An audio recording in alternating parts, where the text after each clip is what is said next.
The morning sun was shining on the busy streets of New York City. In a CIA secret office located on the 45th floor of a luxurious Manhattan hotel, an emergency meeting was underway.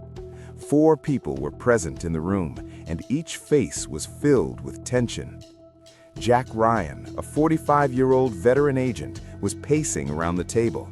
His hair was beginning to turn gray, but his eyes still had the same sharpness they had 20 years ago. With him was Emily Carter, a senior intelligence officer, looking at something on her laptop. The third person was Marcus Turner, a 35-year-old former Navy SEAL who had joined the CIA just 6 months ago.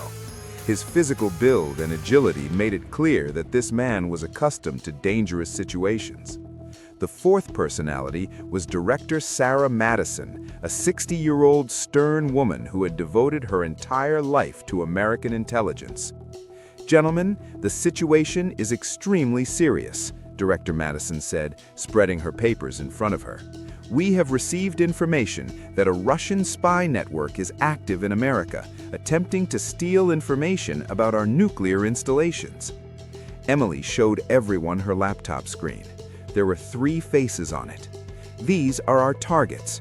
First, Dmitry Petrov, codename Wolf. Second, Igor Smirnov, codename Fox. And third," Emily said, pausing, "Natasha Romanova, codename Black Widow." "This Natasha is the most dangerous," Jack said. "I've heard about her. She's a former KGB agent, and so far, every mission she's undertaken has been successful." Marcus asked, "So what's our plan?" Director Madison said seriously, "According to our intelligence, these 3 are going to meet a buyer in Washington tomorrow night. This buyer is none other than a Chinese intelligence officer, General Lee. He wants to buy blueprints of our nuclear installations." "So we'll stop this deal," Marcus said enthusiastically. "No," Jack said, shaking his head. "We need to find out about their entire network. If we just capture them, the remaining spies will escape." Emily, supporting Jack's point, said, "Exactly right. We first need to find out about their entire team." Director Madison said, "Therefore, the plan is that you 3 will go to Washington. Jack, you'll lead the mission. Emily, you'll provide tech support and also be in the field. Marcus, you're Jack's backup." The next evening, Washington, D.C. Jack, Emily, and Marcus were sitting in a black van, monitoring an old warehouse. This was the place where the deal was supposed to happen. "Look, a car is coming," Marcus said, looking through his night vision binoculars. A long black car arrived and 3 people got out: Dmitry, Igor, and Natasha. "Targets confirmed," Emily said, performing facial recognition on her computer. Jack spoke into his wireless. "Team B, what's your position?" "We're in position, sir," came the reply. 4 snipers were deployed on the roof. A few minutes later, another car arrived.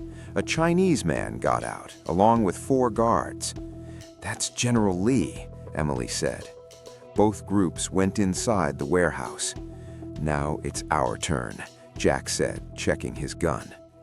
The 3 agents carefully got out of the van and moved toward the building.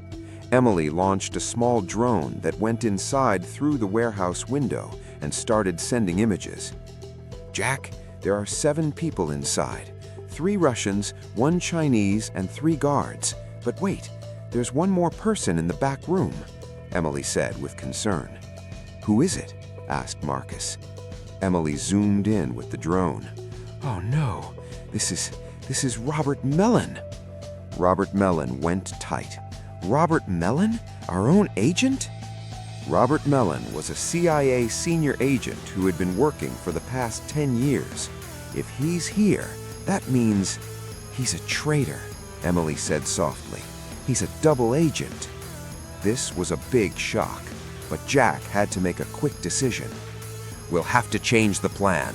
Now we need to capture all 4, the 3 Russians, General Lee, and Robert Mellon." Marcus said, "But there's 7 armed men and we're only 3. "We have snipers on the roof. We can do it," Jack said confidently. The bloody battle. Jack, Emily, and Marcus entered through the back door of the building. It was dark inside, and the only light was coming from a distant room. They moved forward silently. Suddenly, a guard appeared in front of them. Marcus struck him on the neck with lightning speed, and he fell unconscious to the ground. "One down," Marcus said quietly. They moved forward. Now they were near the main hall from where voices were coming. "The deal is about to be completed," Emily said, looking at her drone feed. "Dmitri has opened the suitcase." Jack signaled Team B, "Be ready." Then suddenly something unexpected happened. Natasha raised her head and looked straight at Jack, as if someone had told her that someone was here. "We've been caught," Emily shouted. Natasha immediately pulled out her gun and started firing. Bullets hit the wall. Jack, Emily, and Marcus also started return fire. Chaos spread in the main hall. Dmitri and Igor grabbed the suitcase and tried to escape, but the snipers from the roof fired, and bullets hit the ground in front of them, stopping them. General Lee's guards also started firing. This had become a complete battlefield. Marcus tackled one guard and started fighting him. There was intense hand-to-hand combat between the two. Marcus's Navy SEAL training came in handy, and he subdued the guard. Emily aimed at General Lee. "General Lee, hands up!"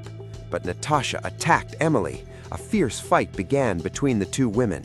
Natasha was an expert fighter, but Emily was no less. Jack chased after Dmitri and Igor. Both ran in different directions. "Marcus, you catch Igor. I'm going after Dmitri," Jack ordered.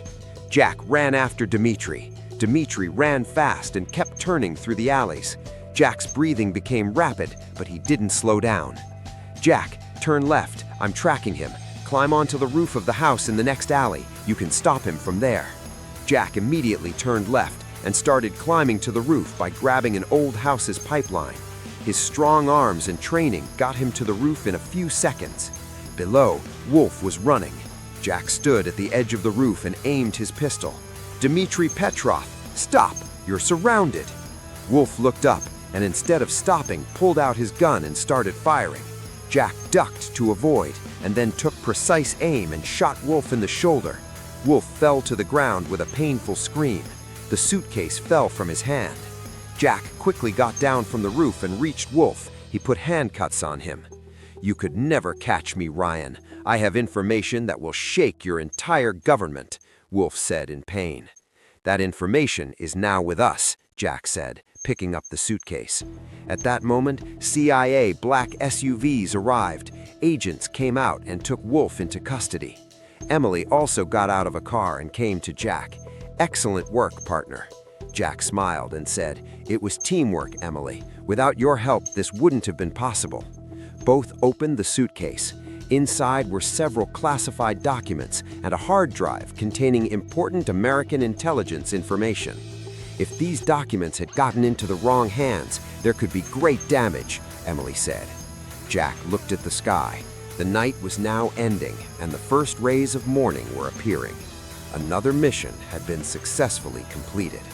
"Let's go back. We need to go to headquarters for debriefing," Jack said. When they sat in the car, Emily said, "Jack, you know, you're the best agent I've ever worked with." Jack smiled and replied, "And you are the best partner. In this work, trust is everything." The car was moving on Washington's quiet streets. The city was sleeping, unaware that its protectors stayed awake all night, keeping them safe. Jack knew this was just one mission. Many more were coming. But tonight, America had been saved from a great danger. To be continued. Will Jack, Emily, and Marcus be able to catch the traitors? What is Natasha's real plan? How deep does this conspiracy go? Find out in Part 2, The Hunt Begins.